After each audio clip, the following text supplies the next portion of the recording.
जरूरी नहीं होता जो दिखाया जाए वो उससे इतने दिनों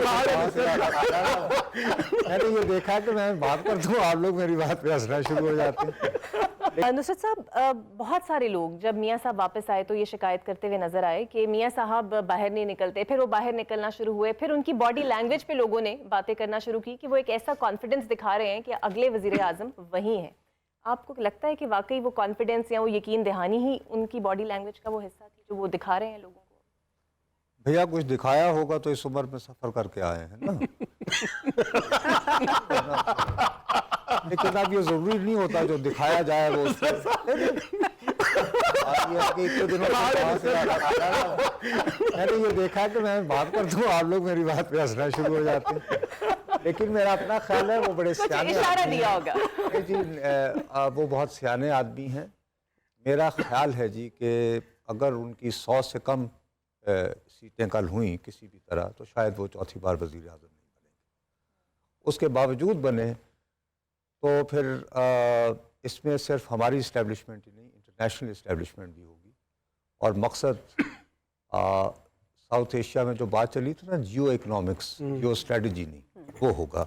मैं यहाँ पे जुबान अपनी बंद करता हूँ। ठीक, अच्छा सर, अल्लाह ताला मुझे मेरे हाल में यानी मुतमईन रखे। बिल्कुल ठीक है। अच्छा सर, वक्त थोड़ा सा कम है तो मैं चाहूंगी कि कोई कमेंट ले लूं। सलमान आबिद साहब, सर ने जो पॉइंट उठाया है, यकीनन नवाज शरीफ साहब के जो नैरेटिव्स हैं वो लंदन से पाकिस्तान आने में मल्टीपल टाइम्स जो है वो तब्दील हुए, लेकिन उसके बावजूद अब ये लगता है कि बज़ाहिर नून लीग एस्टैब्लिशमेंट से कोई टकराव नहीं चाहती है। प्रैक्टिकल ग्राउंड पे आपको लगता है सर कि अभी अगर कोई रिफ्ट नहीं मौजूद तो ये अगर गवर्नमेंट में आती भी है जमात तो ये 5 साल सस्टेन करेगी, क्योंकि नून लीग की एक हिस्ट्री रही है एस्टैब्लिशमेंट के साथ ताल्लुकात में? देखिए, नवाज शरीफ साहब जब भी इक्तदार में आए हैं एस्टैब्लिशमेंट के साथ एक मफामत करके इक्तदार में आए हैं, लेकिन वो रहे नहीं ना इक्तदार में। अब वो वही मैं कहने लगा ना, तो उनका वो एक मैन्युफैक्चरिंग फॉल्ट भी है।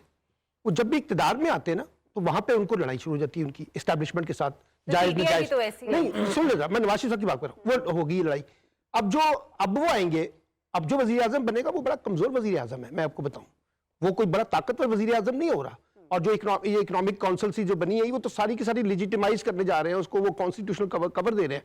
तो पावर्स किसके पास होंगी? पावर्स तो उधर ही होंगी।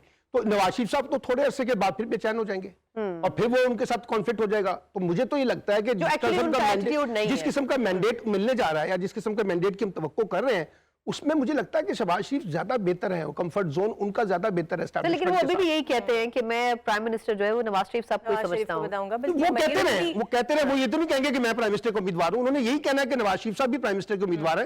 लेकिन जब फैसला होगा तो उस वक्त देखा होगा कि नतीजा क्या है और उस नतीजे की बेसिस पे नवाज शरीफ साहब अपना फैसला करेंगे। अच्छा, इसी की बात को कंटिन्यू करते हुए अदनान, मरियम के लिए नाम लिया जा रहा है सीएम पंजाब के तौर पे, आपको लगता है ऐसा हो सकता है? हो तो सकता है वैसे, लेकिन वो कैसे? मैं प्रेडिक्शन तो नहीं कर सकता, लेकिन मुझे एक साइंस जो है वो बिल्कुल समझ नहीं आती। वो ये है कि दूसरे साहब कहते हैं कि 100 सीटें अगर ना ली नवाज शरीफ, अब इसकी बात घूम फिर के नुसरत साहब तक ही आ जाती है। वो बात करने दो, सही बात, सही कर रहे हैं सबने शायद प्लीज बात कर। हाँ, इलेक्शन से लिंक्ड बात है वो वही एक्सपीरियंस जो है वो नुसरत साहब है। बिल्कुल नुसरत साहब, मुझे ये बात बिल्कुल समझ नहीं आती कि मसला नवाज शरीफ के लिए 100 सीटों का है या वजीर आजम बनने का है? वजीर आजम बनने का। आपने उसे कंडीशनल किया 100 सीटों के साथ। भैया वजीर आजम बनने का, ताकि वो सचमुच के वजीर आजम लगे।